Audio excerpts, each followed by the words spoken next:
নমস্কার, দৃশ্যকল্পে আপনাকে স্বাগত। সকলে নিশ্চয়ই ভালো আছেন। যাওয়া এবং খাওয়ার নতুন একটি ভিডিও নিয়ে আমি পলাশ মুখোপাধ্যায় যথারীতি চলে এসেছি আপনাদের সামনে। আজ গন্তব্য খুব বেশি দূরে নয়, আমার দমদমের বাড়ি থেকে আধ ঘন্টা 40 মিনিটের পথ। তবে আমি নিশ্চিত আপনার ভ্রমণ মানচিত্রে এই জায়গার নাম এখনও ঠাঁই পায়নি। তবে আজকের এই ভিডিও দেখার পরে আপনিও যেতে চাইবেনই দত্তপুকুর ভ্রমণে। ঠিক ধরেছেন, আজ যাচ্ছি উত্তর 24 পরগনার একটি বর্ধিষ্ণু এলাকা দত্তপুকুরে। আজ আমার সঙ্গী আমার পক্ষীরাজ। যদিও দত্তপুকুর ট্রেনে যাওয়ায় সুবিধে, তবে আমি গাড়ি নিয়েছি একটু স্থানীয় ঘোরাঘুরির সুবিধের জন্য। আমার যাওয়ার পথটা আগে বলে দিই। আমি গাড়িতে বারাসাত হয়ে সেখান থেকে ধরে নেব 34 নম্বর জাতীয় সড়ক বা কৃষ্ণনগর রোড। এই রাস্তা ধরে সোজা সন্তোষপুর মোড় থেকে ডান দিকে বেঁকে যাব। আসলে যশোর রোড ধরেও দত্তপুকুর যাওয়া যায় সহজেই, কিন্তু আমি শিবালয় এলাকা দিয়ে আমার ভ্রমণ শুরু করব, সেটা সন্তোষপুরের কাছাকাছি, তাই এই পথ ধরা। আপনারা ট্রেনে এলে স্টেশনে নেমে টোটো নিয়ে যেতে পারবেন সব জায়গাতেই। যেতে যেতে তাহলে দত্তপুকুর সম্পর্কে একটু জেনে নেওয়া যাক। অনেকেই আমায় বলেছেন আমি নাকি মাস্টারমশাইয়ের মতো প্রচুর ইতিহাস ভূগোল পড়াই, কিন্তু আমার মনে হয় বেড়ানোর আগে সেই জায়গা সম্পর্কে সামান্য একটু জেনে নিলে ঘোরাঘুরি করতে অনেক সুবিধে হয়, ভালোও লাগে। তাই একটু জানিয়ে রাখি আগে ভাগেই। দত্তপুকুর নামকরণ নিয়ে বিভিন্ন মত কিন্তু উঠে আসে।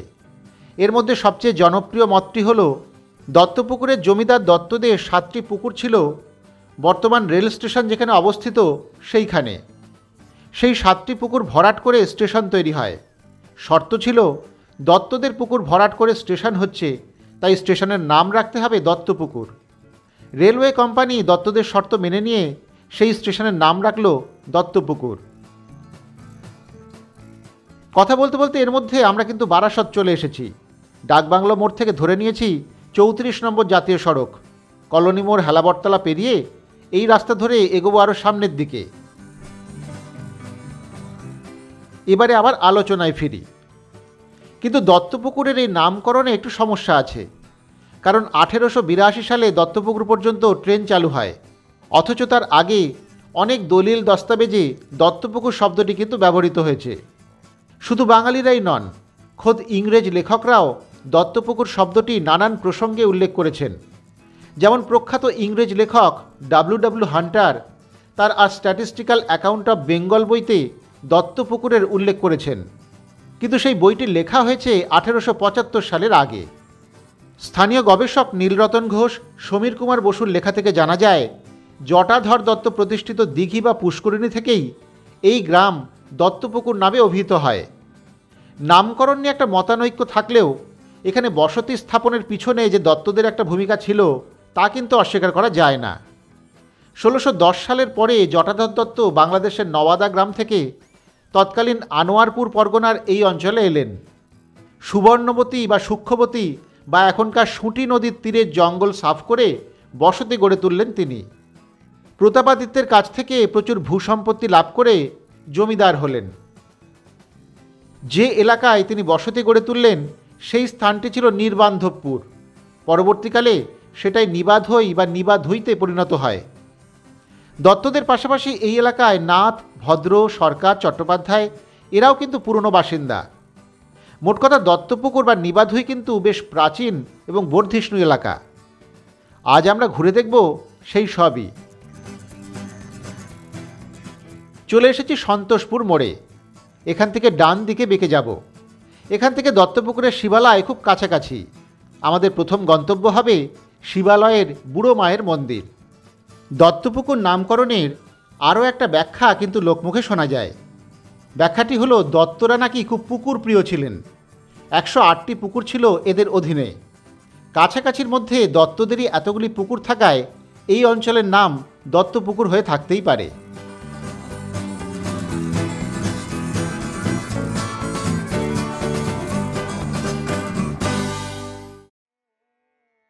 যাই হোক, আপাতত আমরা এসে গিয়েছি বুড়ো মা মন্দিরের সামনে।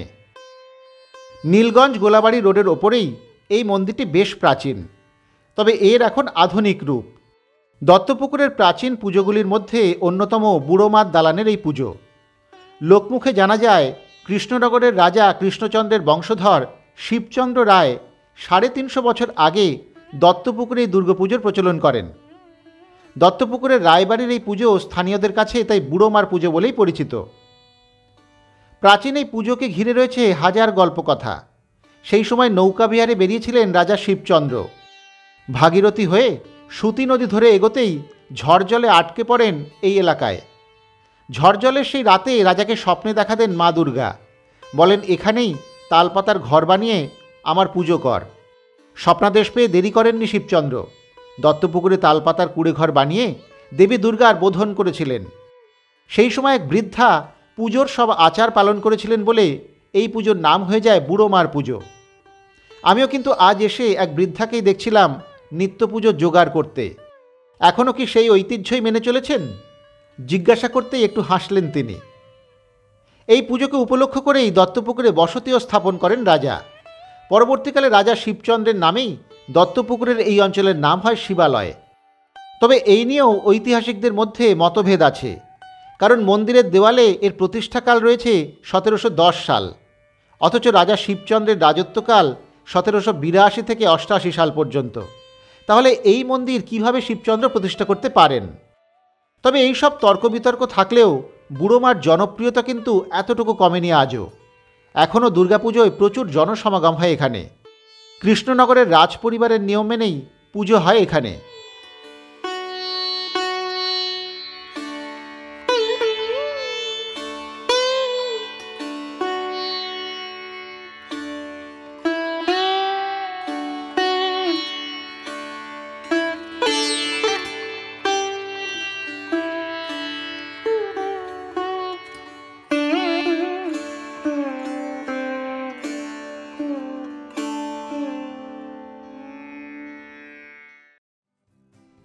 বুড়োমার মন্দির দেখে এবার যাচ্ছি দত্তপুকুর স্টেশনের দিকে।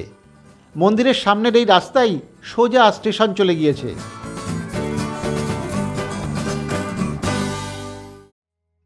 দত্তপুকুর স্টেশন এই অঞ্চলের মধ্যে বেশ পুরনো রেল স্টেশন। শিয়ালদহ বনগাঁ শাখায় দত্তপুর স্টেশনে পাশেই একটা বড় পুকুর ছিল। সেই পুকুর থেকে ট্রেনের ইঞ্জিনে জল দেওয়া হতো, তাই তো পুকুরটির নাম কলপুকুর। যদিও চারিদিকে দোকানপাট হয়ে যাওয়ায় এখন আর কলপুকুরকে বাইরে থেকে সেভাবে দেখাই যায় না। যাই হোক, স্টেশন চত্বরে যে জন্য মূলত আসা তা হচ্ছে আজকের যাওয়া এবং খাওয়ায় খাবারের রসদ সংগ্রহ করা। স্টেশনের টিকিট কাউন্টারের ঠিক বিপরীতেই রয়েছে হুলোর কচুরির দোকান। দত্তপুকুরের এই হুলোর কচুরি খুব বিখ্যাত। স্থানীয় মানুষজন তো বটেই, এই কচুরি খেতে ভালোবাসেন আশপাশের বিস্তীর্ণ অঞ্চলের মানুষজন। কেউ কেউ আবার ট্রেনে এসে হুলোর দোকানের কচুরি খেয়ে আবার ট্রেনে চেপে গন্তব্যে চলে যান। আমিও তাই চলে এসেছি হুলোবাবুর দোকানে। দোকানে এই মুহূর্তে রয়েছে হুলোবাবুর ছেলে। তার কাছ থেকে নিয়ে নিলাম কচুরি। এই কচুরির দাম 6 টাকা পিস। তবে এখন নয়, কচুরি খাওয়া হবে একটু পরে।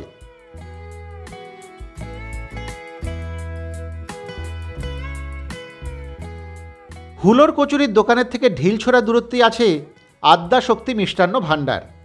এবারে এসেছি সেখানে।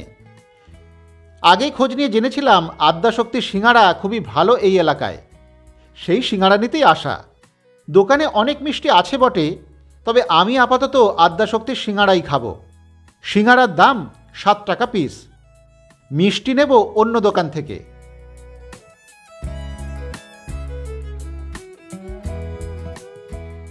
এই এলাকায় ঘোষেদের মিষ্টির খুব নামডাক।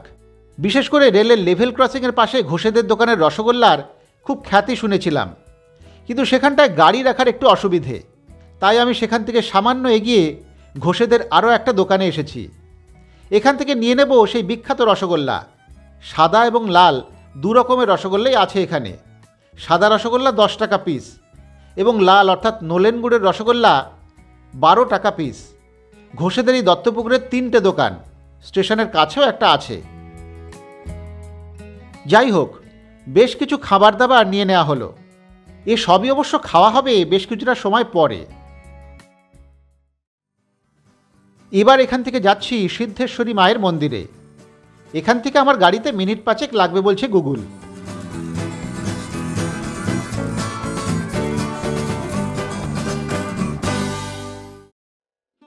চলে এসেছি সিদ্ধেশ্বরী মন্দিরের সামনে। বিশাল এক তোরণ।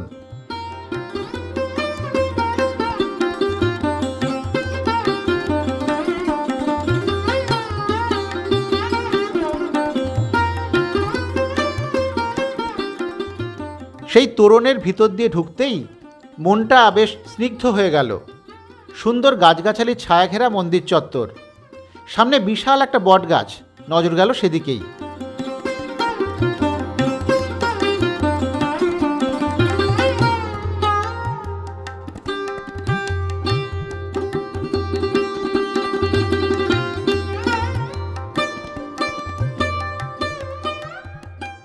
গাছের গায়ে লেখা মায়ের আবির্ভাব স্থল, তার নিচে অবশ্য বাবা বিশ্বনাথের অবস্থান। এই বটগাছের সামনেই মূল মন্দির। মন্দিরে বিরাজ করছেন মা সিদ্ধেশ্বরী, তবে সিদ্ধেশ্বরী মায়ের ছবি তোলা বারণ, তাই মন্দির চত্বরটা বরং ঘুরে দেখাই আপনাদের। দারুণ খোলামেলা গাছপালা ঘেরা চত্বর, আছে একটা পুকুরও, সব দেখাবো। দেখতে দেখতেই বলি এই মন্দিরের ইতিহাস। অষ্টাদশ শতাব্দীর মধ্যভাগে সাধক পুরাণগিরির পুণ্য সাধনস্থল এই সিদ্ধপীঠ। সুবর্ণবতী অর্থাৎ এখনকার সুটি নদীর ধারে জঙ্গলাকীর্ণ মহাশ্মশানে দশনানী সম্প্রদায়ভুক্ত সন্ন্যাসী পুরাণগিরি একদিন রাতে একটি গাছের নিচ থেকে জ্যোতি বিকীর্ণ হতে দেখেন। সেখানে গিয়ে দেখতে পান একটি শিলাখণ্ড থেকে সেই জ্যোতি বিকীর্ণ হচ্ছে। তিনি শিলাটি সংগ্রহ করে খড়ের দুচালা ঘরে মায়ের একটি মৃন্ময়ী মূর্তি প্রতিষ্ঠা করে একনিষ্ঠভাবে সাধনা শুরু করেন।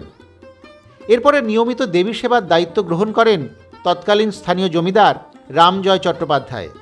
তিনি নির্মাণ করে দেন একটি মন্দির। কালের নিয়মে সেই মন্দির ধ্বংসপ্রাপ্ত হলে পরবর্তীকালে বিভিন্ন গ্রামবাসীদের উদ্যোগে পাশেই একটি মন্দির গড়ে অস্থায়ীভাবে চলতে থাকে মায়ের পূজা। আমরা বর্তমানে যে মন্দিরটি দেখছি সেটা অবশ্য নির্মাণ হয় 1999 সালের 24শে জানুয়ারি গ্রামবাসী এবং ভক্তদের সহায়তায়। এখন এই মন্দির দেখাশোনা করে সিদ্ধেশ্বরী কালীমাতা ট্রাস্ট।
মন্দিরের পাশ দিয়ে বইছে সুটি নদী। এবারে এলাম সেই নদী দেখতে। নদীর অবস্থা বেশ খারাপ, কচুরিপানায় আক্রান্ত সরু নদী। অথচ সুদূর অতীতে এই সূক্ষ্মবতী বা সুবর্ণবতী বা সুটি নদী ছিল এখানে যোগাযোগের প্রধান মাধ্যম। এলাকার অনেকটা অংশই ছিল সুবর্ণবতীর নদী খাত। বিভিন্ন পুকুর খনন এবং সংস্কারের সময় তলদেশ থেকে পাওয়া গিয়েছে নৌকার ভগ্নাংশ, দাঁড়, জাহাজের মাস্তুল সহ অনেক জিনিসপত্র, যা সুদূর অতীতে নদী অস্তিত্বেরই প্রমাণ দেয়। তবে সেদিনের সেই নদীর এমন রূপ দেখে একটু খারাপই লাগছিল। এখন অবশ্য এই সুটি নদী সংস্কারের কাজ শুরু হয়েছে শুনলাম। সিদ্ধেশ্বরী মন্দির থেকে সামান্য কিছুটা দূরেই কংস বণিক পাড়া। এবারে চলে এসেছি সেই পাড়াতে। এই পাড়ায় পিতলের কাজ হয়। ঠুংঠাং, ঠকঠক ইত্যাদি আওয়াজ শুনেই বোঝা যাচ্ছে সঠিক জায়গাতেই এসেছি। আসলে পিতলের নানান রকমের বাসনপত্র ইত্যাদি তৈরি হয় এখানে। দত্তপুকুরের এই পাড়ায় কয়েকশো পরিবার কয়েক দশক ধরে এই পিতলের কাজ করে আসছে। আমি তো দেখে অবাক। আমরা কিন্তু এর আগে জয়দেব কেন্দুলি ভ্রমণ পর্বে টিকরবেতা নামে একটা গ্রামে এইরকম কাঁসা পিতলের কাজ করতে দেখেছি অনেককেই, কিন্তু ঘরের কাছে দত্তপুকুরেও যেরকম পিতলের শিল্পীরা আছেন বা তাদের একটা গোটা পাড়া আছে, সেটা তো না এলে জানাই হতো না। এখানে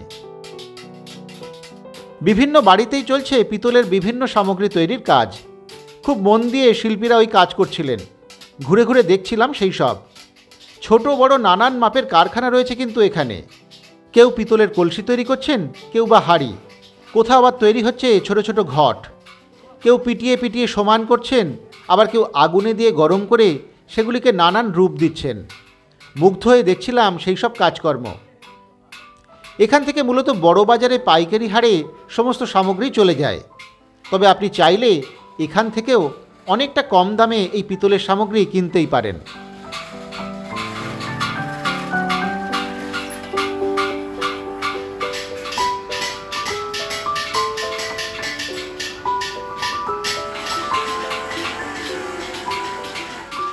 আরও কিছুক্ষণ এখানে থেকে এবার রওনা দিলাম এই কংস বণিক পাড়া থেকে। দত্তপুকুরের আশেপাশে অসংখ্য ছোট বড় আম বাগান। এই এলাকায় কিন্তু প্রচুর পিকনিকের জন্য বাগান বাড়িও আছে। তাই ভাবছিলাম এখানে এসে একটু আম বাগান বা সবুজ সুন্দর প্রকৃতি দেখব না, তা কি হয়? তাই তো কাছাকাছি একটা বড়সড় আম বাগান দেখতে চলেছি এবার। এখান থেকে খুব বেশি দূর নয়, গাড়িতে এই মিনিট 4-5 সময় লাগবে।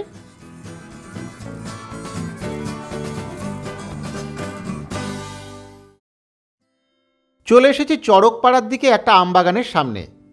গাড়িটাকে একটু দূরে রেখে এবার একটু হেঁটেই ঘুরে দেখব সামনের বিশালকায় আমবাগানটি। এর আগে ছোট জাগুলিয়া পর্বে আমরা কিন্তু এমন বড়সড় আমবাগান ঘুরে দেখেছিলাম। আসলে এই অঞ্চল তার আমবাগানের জন্য এলাকায় বেশ খ্যাত। অসংখ্য এমন ছোট বড় আমবাগান ছড়িয়ে ছিটিয়ে আছে গোটা এলাকা জুড়েই। কথা বলতে বলতে ঢুকে পড়েছি আমবাগানের ভিতরে।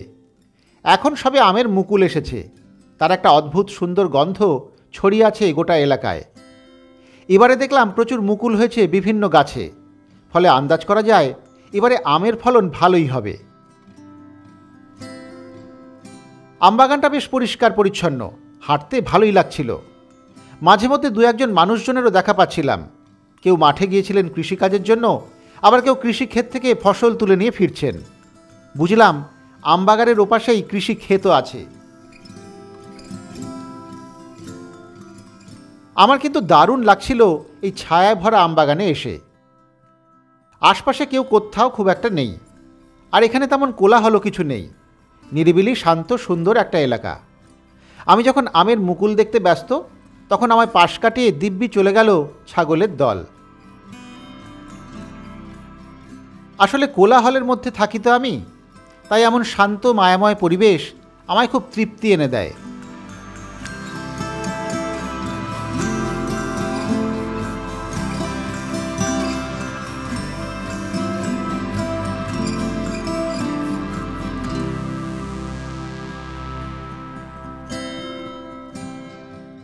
আমবাগান থেকে এবারে চলুন ওপাশটায় যাওয়া যাক। আমবাগান শেষ হতেই শুরু হয়েছে কৃষিক্ষেত। সেখানে আবার ফুলের চাষ হয়েছে প্রথম দিকে। সে এক দারুণ দৃশ্য। আম্র কানন এবং ফুলের ক্ষেতের মোহনায় দাঁড়িয়ে আমি এদিক ওদিক তাকিয়ে কাউকেই দেখতে পেলাম না। এবার কিন্তু দারুণ লাগছিল। সার দিয়ে গাঁদা ফুলের গাছ, লাল হলুদ সুন্দর ফুল ফুটেছে। আমি ছাড়া আপাতত দেখবার কেউই নেই, তাই আমি সেই শোভা দেখছিলাম মন প্রাণ ভরে।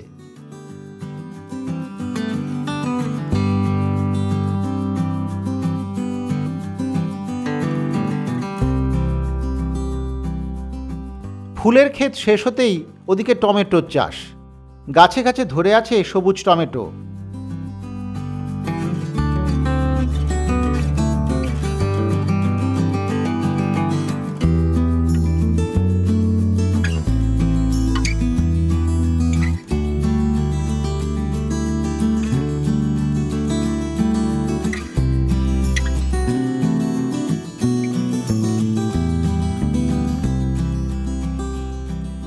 তার ওপাশে আবার শিমও হয়েছে দেখলাম। আরও একটু ওদিকে ফুলকপি বাঁধাকপির চাষ। কত কিছু যে রয়েছে এখানে। এগুলি ছেড়ে সামনের দিকে এগোতেই অবাক হয়ে গেলাম। এ এক অদ্ভুত সৌন্দর্য। গোটা মাঠ লালে লাল, দূর থেকে বুঝতেই পারিনি।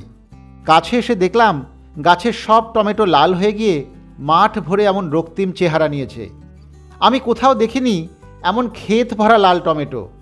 তারও যে এমন সৌন্দর্য হতে পারে সেটা না দেখলে বিশ্বাস করা কঠিন হতো। মুগ্ধ হয়ে দেখছিলাম সেই সবই।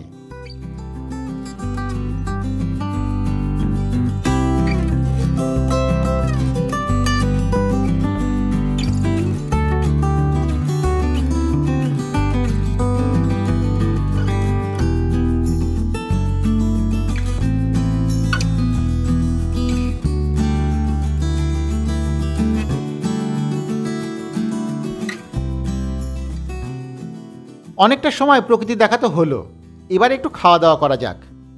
বসবার জন্য জায়গা বেছে নিলাম আমের ছায়ায়, ফুলের মায়ায়। সঙ্গে তো খাবার দাবার আছেই, এবার তাহলে পরিপাটি করে বসা যাক। এক এক করে সাজিয়ে ফেললাম সঙ্গে আনার খাবারগুলি। কচুরি, তরকারি, সিঙ্গাড়া, রসগোল্লা সব কিছু। এবারে জমিয়ে বসে খাওয়ার পালা।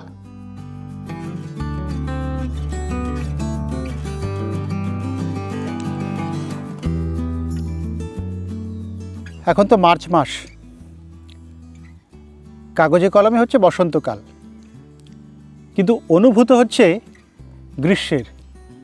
বেশ গরম, কিন্তু এই যে আম্রকুঞ্জের সুশীতল ছায়ায় বসে আছি এবং একটা ছোট্ট মৃদুমন্দ ফুরফুরে বাতাস দিচ্ছে, এটা কিন্তু অপূর্ব লাগছে এখন আমার, দারুণ।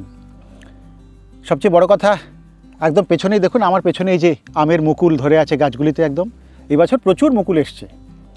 আর এই পাশে হচ্ছে ফুলের ক্ষেত, তার মাঝে এই যে বসে থাকা এক অনন্য অনুভূতি।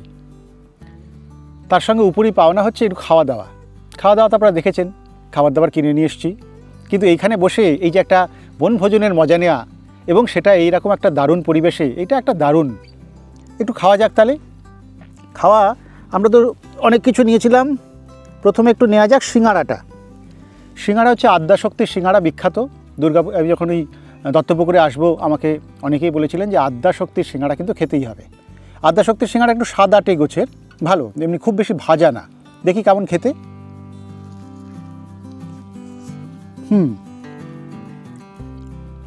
খারাপ না, একটু ঠান্ডা হয়ে গেছে অবশ্য। এটা গরম গরম খেলে দারুণ লাগতো হয়তো, এটাও খারাপ লাগছে না। বেশ করে তরকারিটা ভালো, তরকারিটা আলুর সুন্দর তরকারি, অনেক কিছু আছে ভেতরে, ভালো। সিঙ্গাড়াটা কিন্তু খারাপ লাগলাম না। এবারে খাওয়া যাক হুলোবাবুর কচুরি, মানে হুলোর কচুরি বলে সবাই ওরা, এখানে স্থানীয় মানুষজন। একদম স্টেশনের গায়েই দোকান, আপনাদের তো দেখিয়েছি দোকানটা।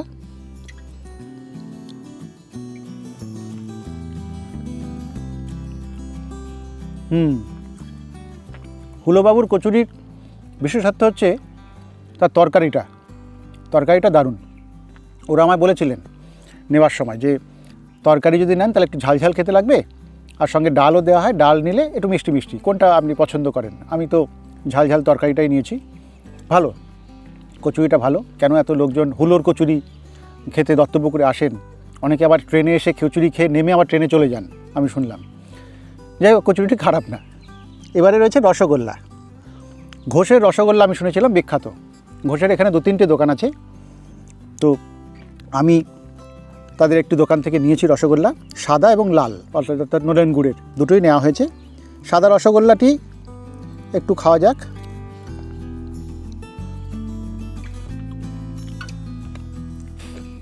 ভালো, ছানাটাও সুন্দর, টেস্ট খারাপ না।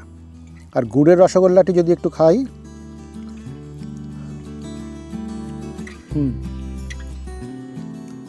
এও খারাপ না। গুড়ের একটা সুন্দর হালকা গন্ধ আছে, ভালো লাগলো। রসগোল্লাগুলি ভালো লাগলো খেয়ে, রসটাও পাতলা রস, খুব বেশি গাঢ় রস নয়। সব মিলিয়ে খাওয়া দাওয়া কিন্তু দারুণ, ভালোই হচ্ছে। মোট কথা যে পরিবেশটা, এই পরিবেশে আপনি যাই খাবেন, এখানে বসে মুড়ি চানাচুর খেলেও খুব ভালো লাগতো, দারুণ। একটু খাওয়া দাওয়া করি, তারপরে একটু বসে পরিবেশটা উপভোগ করি, প্রকৃতি দেখি, তারপরে আমরা যাব। আমাদের তো যাওয়া এখনও বাকি আছে, দেখা এখনও বাকি রয়েছে দত্তপুকুর সফর। তাহলে তার আগে একটু প্রকৃতিকে উপভোগ করা যাক, একটু খাওয়া দাওয়ার সঙ্গে।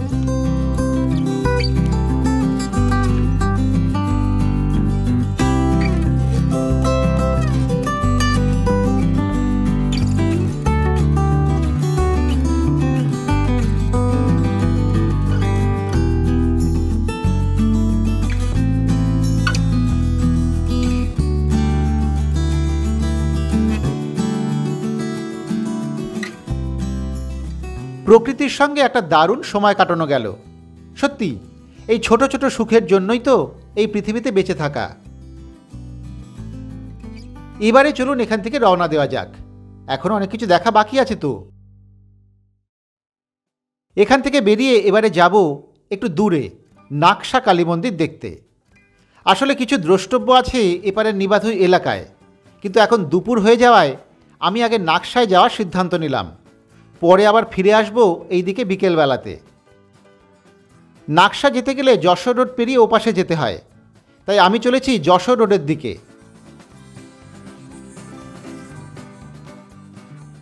উঠে পড়েছি যশোর রোডে। এখান থেকে সামান্য গিয়ে দত্তপুকুরের তেঁতুলতলা মোড় পড়বে, সেখান থেকে বাঁদিকে বেঁকে আমি যাব নাকশার দিকে।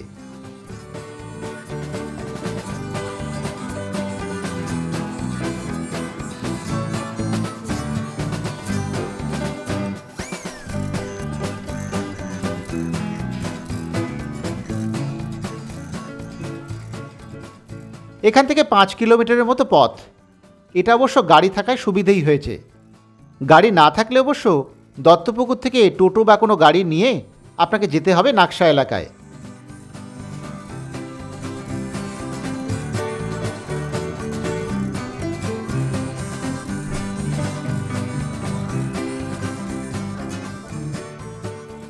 নাকশা মন্দিরের কাছাকাছি এসে অনেকটা বদলে গেল আশপাশের দৃশ্যপট। এই রাস্তার সৌন্দর্যটাই দারুণ। কখনো বাঁশঝাড়ের মধ্যে দিয়ে আলো ছায়া জড়ানো পথ, কখনো বা অরণ্যের মধ্যে দিয়ে, কিছুটা এগিয়ে আবার আদিগন্ত বিস্তৃত ফসলের ক্ষেত। সব মিলিয়ে সবুজে মোড়া একটা পথ, একই সঙ্গে খুব নিরিবিলি এবং নির্জন। দারুণ লাগছিল এই পথে যেতে।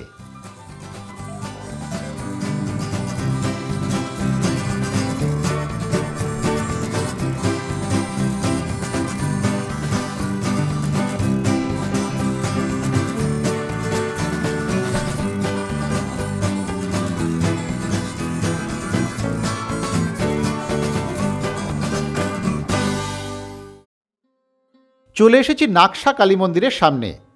এই মন্দিরের অবস্থানও কিন্তু দারুণ। তার মাঝে লাল সোনালী সৌন্দর্যে মন্দিরটি যেন এক অনন্য রূপ পেয়েছে। বাঁধানো রাস্তা সোজা চলে গিয়েছে মন্দিরের ভিতরে, তার দুপাশে আবার সবুজের বেড়া। মন্দির চত্বরে ঢুকেই প্রথমে নজরে আসবে ডান দিকে ভোগ ঘর। এই মন্দিরে ভোগ খাওয়ার ব্যবস্থাও আছে। 12টার আগে এসে বললে ভোগ মেলে। ভোগ খেতে একজনের 60 টাকা করে লাগে, তবে এখানে বসে না খেয়ে যদি কেউ নিয়ে যেতে চান তাহলে কিন্তু 50 টাকা লাগবে। ভোগ ঘর থেকে এগোলেই একটা গোশালা, আর সেটা পেরোলেই একটি অশ্বত্থ গাছ। অশ্বত্থ গাছের নিচটা খুব সুন্দর করে বাঁধানো, যা সমাধিক্ষেত্র নামে পরিচিত। এই অশ্বত্থ গাছের নিচেই সাধনা করেছিলেন এক সাধু বাবা। তিনিই পরে স্থাপনা করেন এই মন্দির বা তারা মায়ের।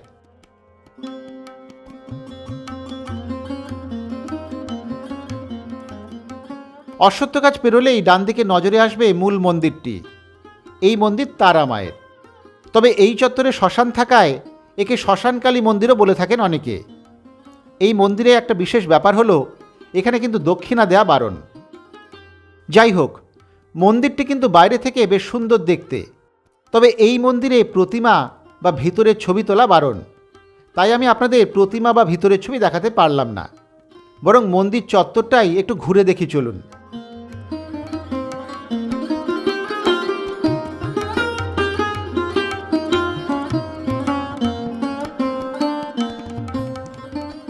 সত্যি জায়গাটা অপূর্ব। যাদের নিরিবিলি নির্জনতা পছন্দ তারা কিন্তু এই মন্দিরে বেড়াতে আসতেই পারেন।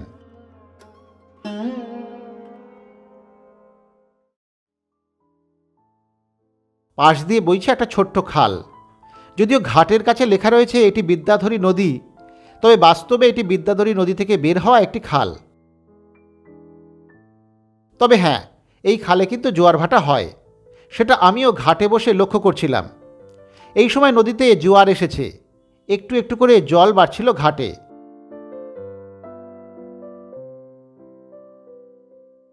আঁকাবাঁকাই ছোট্ট খাল বা নদী এই এলাকার সৌন্দর্য আরও একটু বাড়িয়ে দিয়েছে যেন।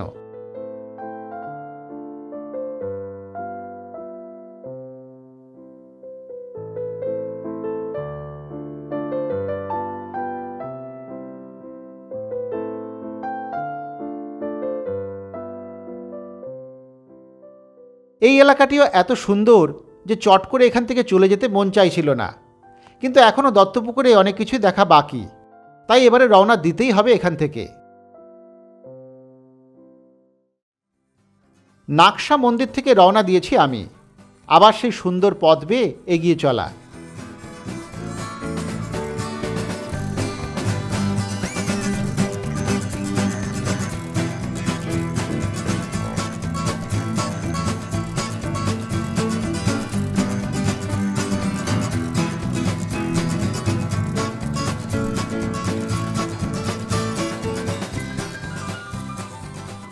মিনিট 15-র মধ্যে চলে এলাম দত্তপুকুরের যশোর রোডে। এই যশোর রোড ধরেই যাব সামনে বিড়ার দিকে। খুব বেশি দূর নয়, নতুন রাস্তার মোড় পার করেই চলে আসবে চালতাবেড়িয়া। এই চালতাবেড়িয়া এলাকা এখন মৃৎশিল্পীদের জন্য বেশ খ্যাতি লাভ করেছে।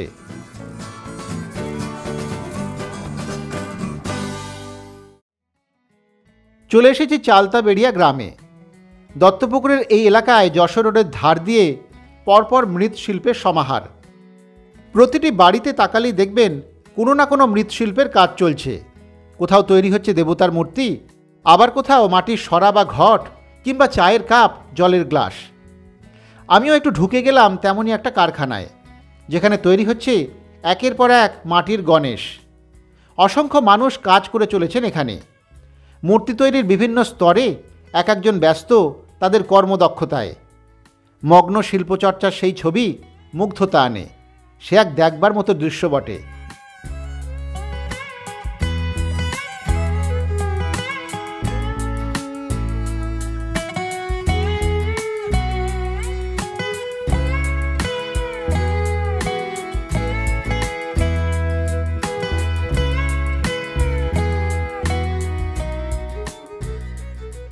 এখানে যে শুধু প্রতিমা বা মূর্তি তৈরি হয় তা কিন্তু নয়, এগুলি কিন্তু কিনতেও পাওয়া যায় এই এলাকায়।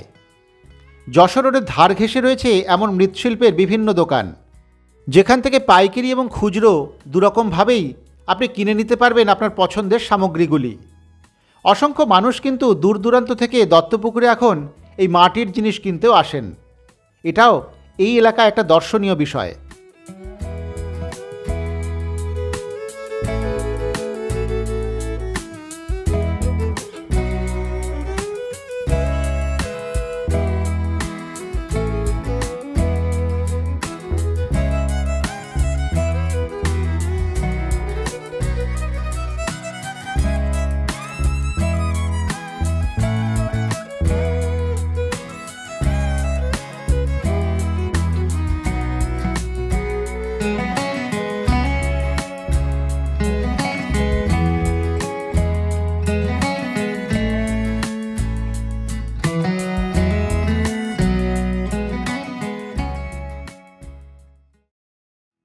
এবারে এখান থেকে আবার যাব স্টেশনের ওপাশে নিবাধুই।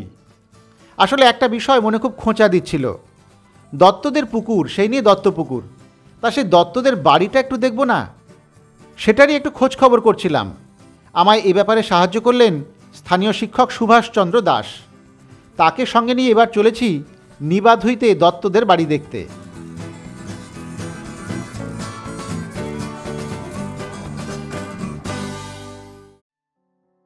এসেছি নিবাধুই বাজারের পাশে দত্তদের বড় পুকুর দেখতে।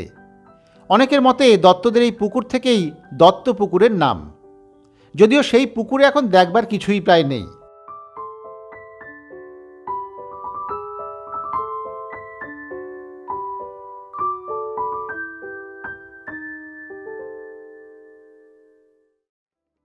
এবারে এলাম নিবাধুই যুবগোষ্ঠীর ক্লাবের সামনে।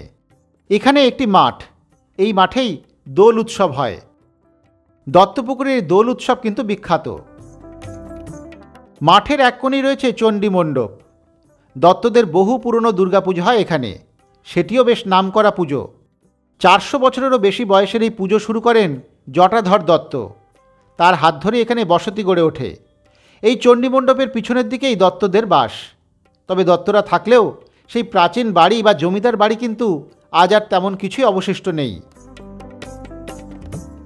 তবুও চললাম সেদিকে। দত্তদের এক বংশধর তারাশঙ্কর দত্তের সঙ্গে আলাপ হলো।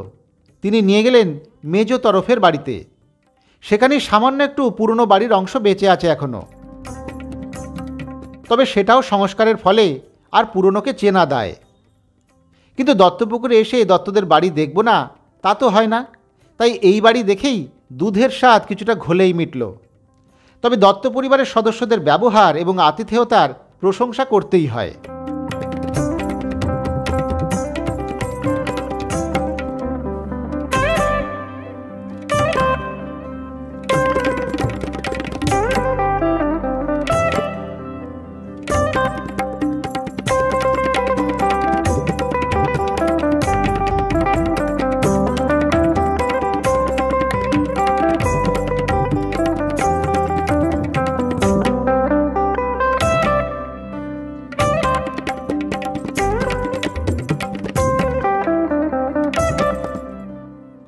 এই বাড়ি দেখে এবার এগোলাম সামনের দিকে।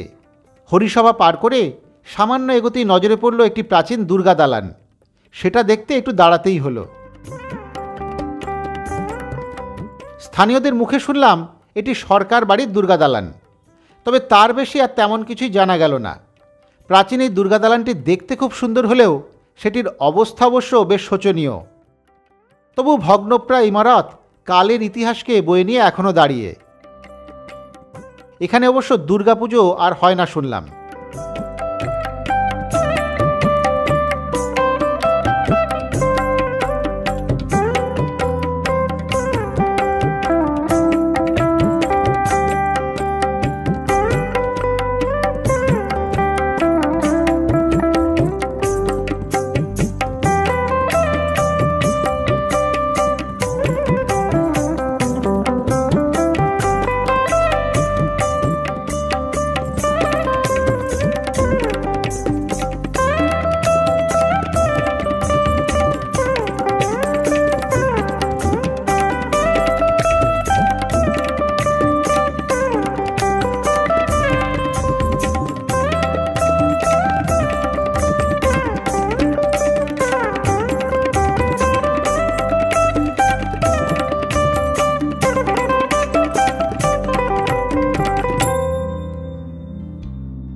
এখান থেকে রওনা দিয়ে এবার চলে এসেছি বড়ুয়া পাড়ায়। এখানে রয়েছে একটি বৌদ্ধ বিহার, তবে এটা বেশ ভিতরে। তারাশঙ্করবাবু এবং সুভাষবাবু না থাকলে আমার পক্ষে চিনে আসতে একটু অসুবিধেই হতো। সন্ধে হয়ে গিয়েছে, কমে এসেছে দিনের আলো। আলো ছায়ার মাঝে এই বৌদ্ধ বিহারটি বেশ ভালোই লাগছিল আমার। এদিকটাতেও প্রচুর গাছপালা। এই বৌদ্ধ মঠের চত্বরেও অনেক গাছপালা রয়েছে দেখলাম। মাত্র দুজন বৌদ্ধ সন্ন্যাসী এই মঠে থাকেন। আলোকোজ্জ্বল বৌদ্ধ মন্দিরের ভিতরে যাওয়া যাক চলুন। বৌদ্ধ মন্দিরের ভিতরে বুদ্ধের পরিচিত মূর্তি, শান্ত স্নিগ্ধ সুন্দর পরিবেশ। এই মঠের বয়স কিন্তু কম নয়, তা নয় নয় করেও প্রায় 50 বছর বয়স এই মঠের। 1975 সালে এই মঠ তৈরি হয়েছে। শুধু এই সন্ধে বা রাতের বেলা নয়, দিনের বেলা এলেও গাছগাছালির ছায়া ঘেরা এই মঠটি কিন্তু ভালোই লাগবে আপনাদের। সবুজের মাঝে এমন শান্ত পরিবেশ মনকে আরাম দেবে। খানিক সময় মঠে থেকে এবার আমাদের বেরোনোর পালা। মঠ থেকে চলে এসেছি নিবাধুই বাজারে। এই বাজার কিন্তু এখনও দত্তদের সম্পত্তি। বাজারে একটি ছোট্ট চায়ের দোকানে একটু বসলাম তারাশঙ্কর বাবুর অনুরোধে। সন্ধেবেলা চা এবং সিঙ্গারা সহযোগে আমাদের তিনজনের গল্প আড্ডা বেশ জমে গেল। কিন্তু অনেক পুরনো গল্প বা কথা শুনছিলাম তারাশঙ্কর বাবুর মুখে। দুর্গাপুজোর সময় আমাকে আসার জন্য অনেক অনুরোধ করলেন। সেই অনুরোধ রক্ষা করবার প্রতিশ্রুতি দিয়ে এবার এখান থেকে বিদায় নিলাম।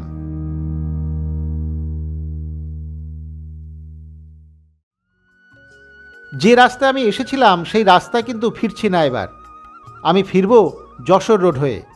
আসলে স্টেশনের ওপাশে সুভাষবাবুকে বাড়িতে নামিয়ে দিয়ে আমি ধরে নেব কাছাকাছি যশোর রোড।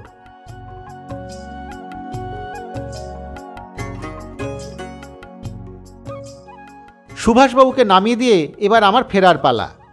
এখান থেকে একটু পরেই আমি ধরে নেব যশোর রোড, তারপর বারাসত হয়ে সোজা দমদমে আমার বাড়ি। এবারে যেতে যেতে বলি এদিকে আসা যাওয়ার ব্যাপারে। আমি গাড়িতে এলেও আপনাদের পরামর্শ দেব আপনারা ট্রেনে আসবেন। দত্তপুকুরে ট্রেনে আসাই সুবিধে। শিয়ালদহ বনগা লাইনের বারাসাত ছাড়িয়ে একটি স্টেশনের পরই দত্তপুকুর। এই অঞ্চলের প্রায় সব লোকাল ট্রেনই দত্তপুকুরে দাঁড়ায়। চাইলে বাসেও দত্তপুকুর আসা যায়। বারাসত থেকে হাবড়া বা বনগাগামী বাসে দত্তপুকুর হাটে এসে নামতে পারেন, অথবা কলকাতা বা বারাসত থেকে যে বাসগুলি কৃষ্ণনগরের দিকে যাচ্ছে তারা সন্তোষপুর মোড়ে আপনাকে নামিয়ে দিতে পারে। এই দুটি জায়গা থেকেই টোটোতে চেপে দত্তপুকুরে আসা বা যাওয়া যায়। আর দত্তপুকুর স্টেশনে নামলে সেখান থেকে অসংখ্য টোটো পাবেন। যে কোনো গন্তব্যে পৌঁছতে আপনার কোনো অসুবিধেই হবে না। এখন ভালো ভালো হোটেল বা রেস্টুরেন্ট হয়েছে দত্তপুকুরে। বিশেষ করে যশোর রোডের ধারে প্রচুর রেস্টুরেন্ট বা ধাবা আছে। দুপুরে বা রাতে খাওয়া দাওয়ায় কোনো অসুবিধেই হওয়ার কথা নয়। আর একটা জিনিস না বললেই নয়, যশোর রোডের ধারে দত্তপুকুর এলাকায় অসংখ্য চায়ের দোকান আছে। যারা একটু চা প্রেমী তারা কিন্তু এইসব দোকানে বিভিন্ন ধরনের, বিভিন্ন মানের এবং বিভিন্ন স্বাদের চা পাবেন মাটির সুদৃশ্য ভাঁড়ে। আমি চা খাই না, তাই আর দাঁড়ায়নি, কিন্তু আপনারা এলে এটা কিন্তু মিস করবেন না। আজকে কিন্তু দারুণ বেড়ানো হলো। ছোট থেকে অসংখ্যবার দত্তপুকুরের ওপর দিয়ে আসা যাওয়া করেছি, কিন্তু এত কিছু যে দেখবার আছে তা এখানে না এলে জানতেই পারতাম না। দিনভর সত্যি খুব ভালো ঘুরেছি।